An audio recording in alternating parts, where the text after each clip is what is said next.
आदरणीय सत्संग जी, प्यार से कहना धन्यकार जी। सत्संग जी, दास आप सबके सामने एक साखी रखने जा रहा है।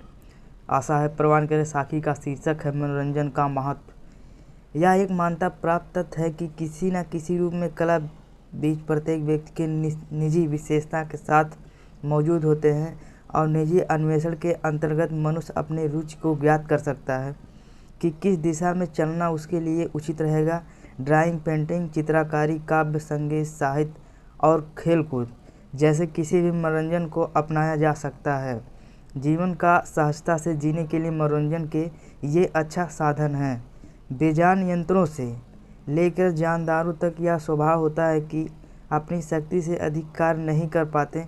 यदि उनसे ज़बरदस्ती काम लिया जाए तो कमजोरी एवं असाधारणता के लक्षण शीघ्र ही प्रकट होने लगते हैं। यंत्र या मशीनें अपनी क्षमता और समय से अधिक काम करने पर गर्म हो जाती हैं, उनसे असाधारण आवाज़ें आने लगती हैं और अधिक उपयोग से खराब हो जाती हैं। इस संदर्भ में तकनीक विशेषज्ञ यही सलाह देते हैं कि मशीनों को लंबे समय तक ठीक रखने के लिए उनकी क्षमता कैपेसिटी से अधिक काम न लिया जाए और काम के दौरान थोड़े थोड़े अंतराल के लिए आराम दिया जाए। जानदार और शरीरों के अंगों के साथ भी यही स्थिति है। यदि उनकी क्षमता से अधिक काम लिया जाए और विश्राम का ख्याल न रखा जाए तो उनका कार्य करने की क्षमता कमी और थकावट के लक्षण उभरने लगते हैं।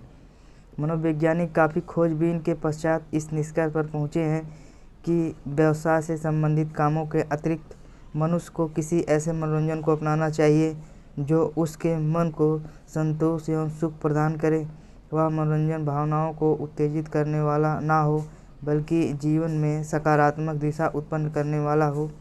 वह कुछ इस प्रकार का मनोरंजन हो जो शरीर को बिना किसी दबाए के कार्य का संलग्न रहने दे और मन को चिंतन की उड़ान में व्यस्त रहने का अवसर उपलब्ध कराए।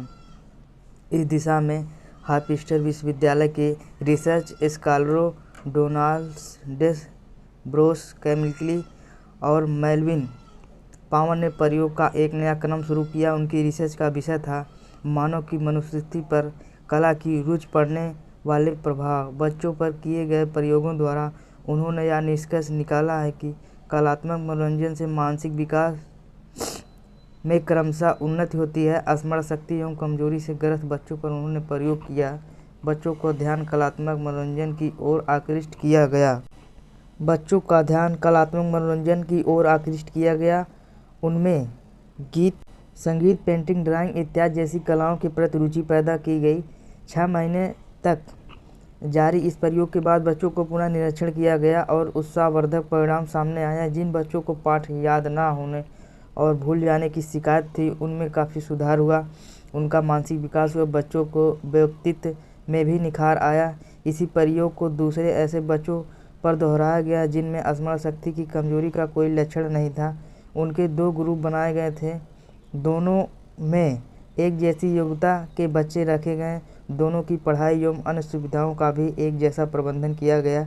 अंतर मात्र यह रखा गया कि एक ग्रुप का कलात्मक मनोरंजन की ट्रेनिंग और उसके अभ्यास को एक अतिरिक्त विषय के रूप में थोड़े समय के लिए कराया जाता, जबकि दूसरे ग्रुप को इस सुविधा से वंचित रखा गया।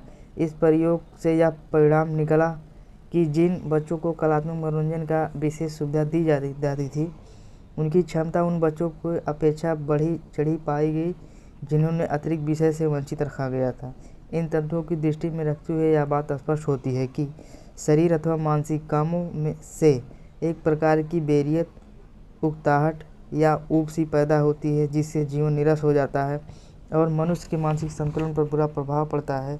यदि मानसिक संतुलन स्थिर ना रहे तो इसका परिणाम पारिवारिक जीवन में बहस एवं तकरार एवं सामाजिक जीवन में बिखराव एवं शोषण रूप सामने आता है।